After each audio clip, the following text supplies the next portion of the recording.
सद्गुरु श्री ब्रह्म चैतन्य महाराज गोंदवलेकर, इनका प्रवचन 16 जुलाई। गुरु आज्ञा के पालन के सिवाय दूसरा कर्तव्य नहीं। परमात्मा की ओर जाने के अनेक मार्ग हैं। अपने गुरु ने जो राजमार्ग दिखाया उसी से जाएं।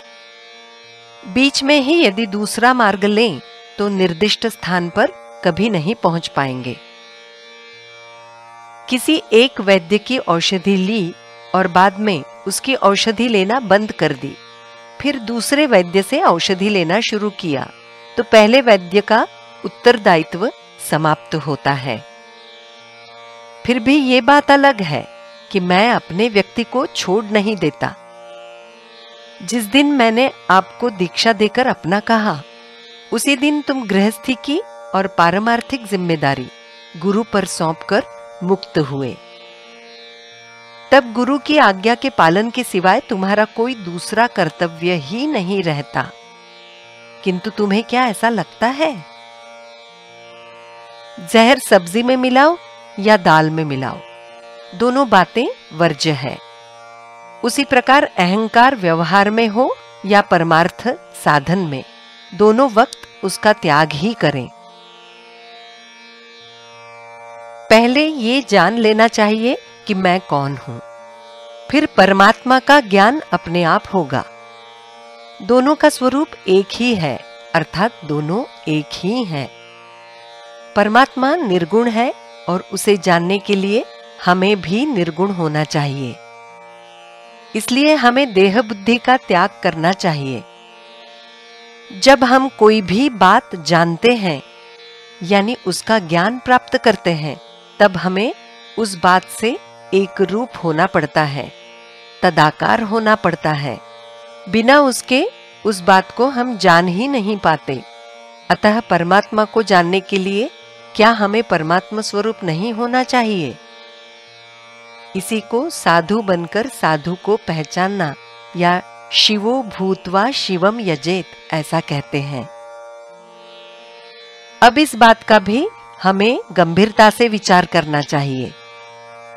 किसी वस्तु का आकार हमें प्राप्त हो, अर्थात किसी वस्तु का आकार हम समझें, तो उसके समान हम पर संस्कार होने चाहिए। वे संस्कार वस्तु के आघात और प्रत्याघात रूप से होते हैं, फिर उस वस्तु का ज्ञान हमें होता है। इसलिए परमात्मा स्वरूप के विरोध में जो संस्कार होंगे उन्हें मिटाकर हमें अपना अंतःकरण परमात्मा स्वरूप के लिए पोषण करने वाले संस्कारों से संस्कारित करना चाहिए। यदि हम साधन के द्वारा निष्पाप हो पाएं, तो हमें विश्व में पाप दिखाई नहीं देगा।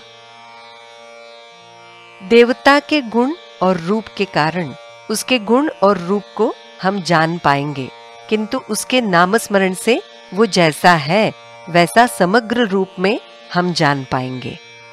इसलिए नामस्मरण सबसे सर्वश्रेष्ठ साधन है। हमें हमेशा भगवान का नामस्मरण करना चाहिए। उसी में जीवन का सर्व सुख समाया है। हमें इससे और क्या प्राप्त करना है? मैंने सुख की खोज की और मुझे सुख मिला, इसलिए मैं तुमको उसका निश्चित मार्ग दिखा सकता हूं। भगवान का अनुसंधान ही वो मार्ग है। मैं अत्यंत संतुष्ट हूं, वैसे तुम भी संतोष प्राप्त करो। जो मैंने प्रारंभ में कहा है वही अंत में कहना चाहता हूं। तुम जैसे कैसे भी हो, भगवान का नामस्मरण मत छोड़ो। जितना बन सके उतना नाम लेते रहो। न भी लिया तो राम तो रखवाला है ही। जानकी जीवन स्मरण जय जय राम।